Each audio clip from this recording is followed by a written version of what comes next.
Loving others is the greatest gift on earth.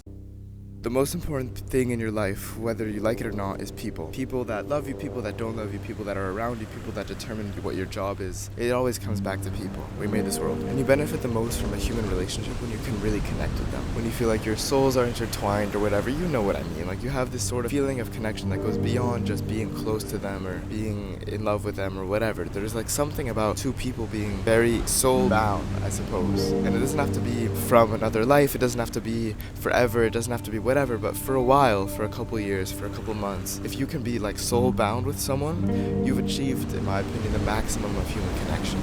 And a really strong way to make that happen is to do things for other people, to love other people. Because love will always be the most beautiful thing to us as people. You can never lose by loving someone. If you're the ray of sun and somebody decides to stand under a tree, that's their problem, not yours. If the sun still shines, it's a beautiful thing, and other people can appreciate it. To be a floating ball of love in somebody's life is exhausting if they don't show it to you back, if they don't show you the appreciation. But there will always be people who will appreciate that. And that's the most beautiful thing in life. So of course, it's about choosing the right people to invest your love in, but if you find the right people to love, then I really don't think you can lose by loving.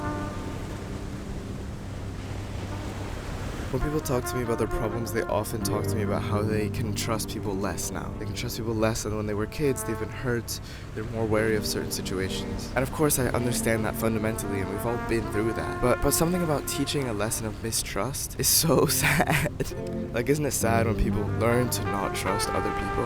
And if you're aware of that, then isn't the best thing you can do to reverse it within yourself? To try to love and to trust as much as you can? Like today, I'm about to go sit 2 hours in a library digitizing more VHS tapes, but it's all out of love. I don't really see it as a burdenous task. It's more of just something that I really want to do for my father, who has memories in these discs. I'm going to be digitizing his old VHSs, if you didn't clock that. Do you know anybody who would choose a large circle of unconnected friends over a small circle of well-connected friends who doesn't have some sort of trust issue? In my experience, people usually develop that way when they realize that people aren't trustworthy, that it's not worth having close friends, that they fail all the people or all the people fail them. And that's so sad. That's a lesson of mistrust, that if they stay that way, they will never connect in the soul-bounded way again, because the last time it didn't hurt them. But I think that's why romantic love is so powerful. Whereas friendly love, we feel like we have the choice to do or not do. Romantic love is more something that we kind of have to do as people. It's not necessarily a need. You won't die if you don't do it, but it will probably be something that most people will want. Today's a bright day. And as a side note, if you can wrap your head around it, I do think that heartbreak, no. I ended up being there for 4 hours. Essentially, I was under the impression that each of these tapes was going to be like 1 hour long. Tapes can be up to 8 hours long, and one of them was just TV clippings from 9/11, so I can see how you just leave that running. I left it because I needed to start recording the other one at 3 hours and 45 minutes. The best way they have of digitizing these tapes is literally to record the screen and play them back. And so you know you're there and you're waiting for it to end and you're waiting and it just never ends. The other one was sweet though. It was familial activities for a birthday party that happened 30 years ago, far before I was born. But I don't know. It's all out of love. It's all love.